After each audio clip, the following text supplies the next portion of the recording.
Ученица Тутберидзе Акатьева ошиблась на ребре и получила штраф за перекат, но все равно лидер Гран-при в Польше. Отбор в юниорский финал Гран-при близится к своему завершению, в календаре осталось всего 2 этапа. Предпоследний стартовал в Гданьске. Софья Акатьева прилетела в Польшу в статусе двукратной мировой рекордсменки.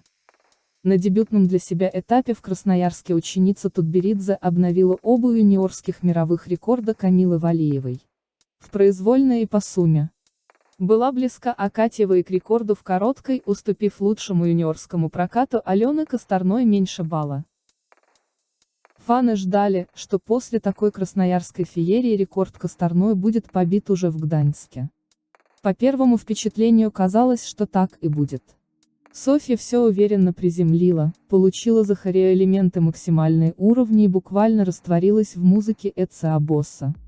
Однако после пересмотра арбитры нашли неясное ребро на флипе и сняли балл за перекат. Итоговая сумма – 71,91. Второе место заняла представительница Южной Кореи Джашин 67,28. Третье – американка Кларсия 62,19. Фигуристка из ЦСКА Елизавета Куликова показала четвертый результат 60,10.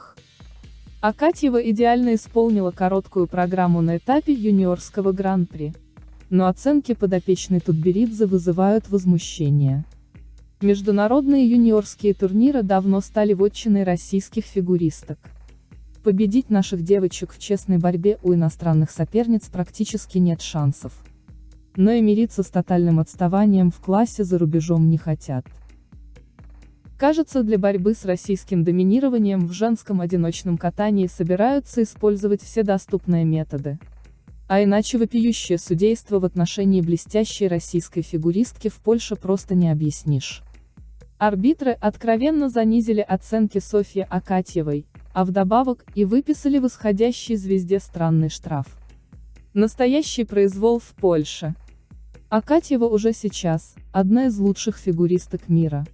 Если закрыть глаза на возрастной ценз, то на данный момент Софья Акатьева – одна из сильнейших фигуристок мира. Изящная ученица Этери Тутберидзе обладает сумасшедшим набором прыжков, а также прекрасно слышит музыку и способна набирать огромные баллы за компоненты. Самой же Соне шанс блеснуть на Олимпийских играх выпадет только в 2026 году, а пока 14-летняя фигуристка крушит соперниц в надежде собрать все существующие титулы по юниорам.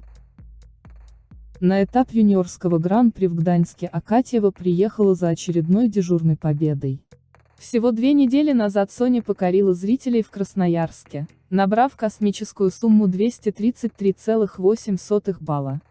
У ближайшей соперницы Сони выиграла более 25 баллов, при том, что ей противостояли практически все сильнейшие юниорки России. Судьи обидели потрясающую российскую фигуристку.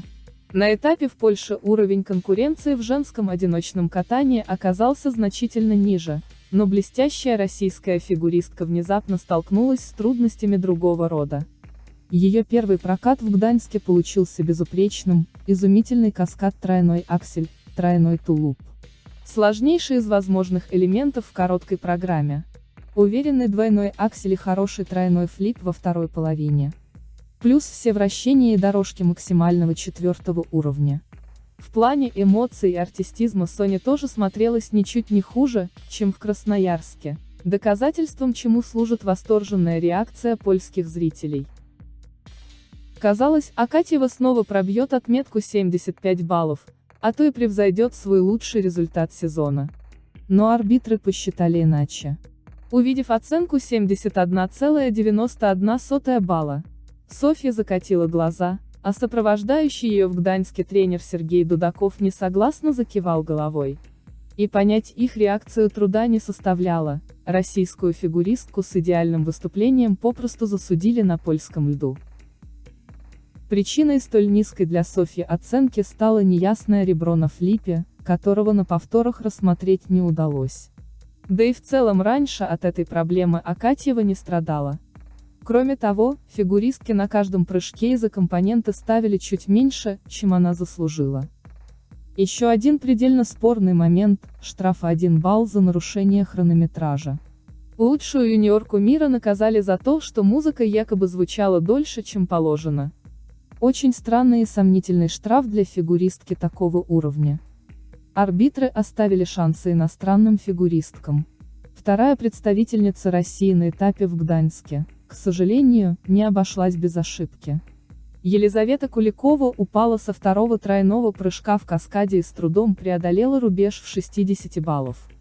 Перед заключительной разминкой воспитанница ЦСКА располагалась на 4-й позиции, следом за Акатьевой оказалась Цзяшин из Южной Кореи, которая без всякого тройного акселя уступила Соне менее 5 баллов. Естественно, для общей победы юной кореянки над Акатьевой должно произойти чудо, но оценки за короткую программу все равно вызывают недоумение.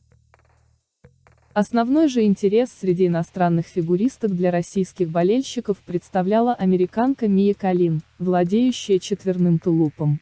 Впрочем, в короткой программе квады запрещены, так что продемонстрировать свои суперпрыжки Мия сможет только в заключительный день соревнований. В короткой же она показала хороший качественный прокат, но какого-то сверхмощного впечатления не произвела и стала только 5-й. В итоге Акатьева доказала тотальное превосходство над конкурентками, но из-за спорного судейства поздравлять ее с победой в Гданьске пока рано. Остается надеяться, что арбитры уже расплескали весь запас предвзятости и в произвольной ситуации не повторится. Жулин о низких оценках Акатьевой в Польше. К ученицам Тутберидзе внимание особое. Тренер Александр Жулин высказал мнение о низких оценках российской фигуристки Софьи Акатьевой в короткой программе на этапе юниорского гран-при в Польше. Акатьева получила за свой прокат 71,91 балла. Замечательная программа, прекрасно прокатала Акатьева. Вообще не понял, что не так. Может быть, за перекат музыки, может быть, вышло позже. Пока не пойму. И понизили ей техническую оценку за недокрученный тройной аксель. Оценки нормальные. Это же не Россия, это уже международный турнир. Я не вижу никаких проблем. Действительно, было неясное ребро на флипе. Надо понимать, что, конечно же, к ученикам и ученицам Тутберидзе внимание особое. Но если учесть, что дорожка у Акатьевой 4-го уровня и все вращения тоже 4-го уровня, то особых придирок с технической панели не было. Значит, надо просто внимательно посмотреть на ребра. Видно, что недокрут. И все, никаких проблем нет. Прокат шикарный, замечательный. И я считаю, что взрослым девочкам здорово повезло, что Акатьева с ними не соревнуется. Потому что она бы им крови попила, сообщил Жулин.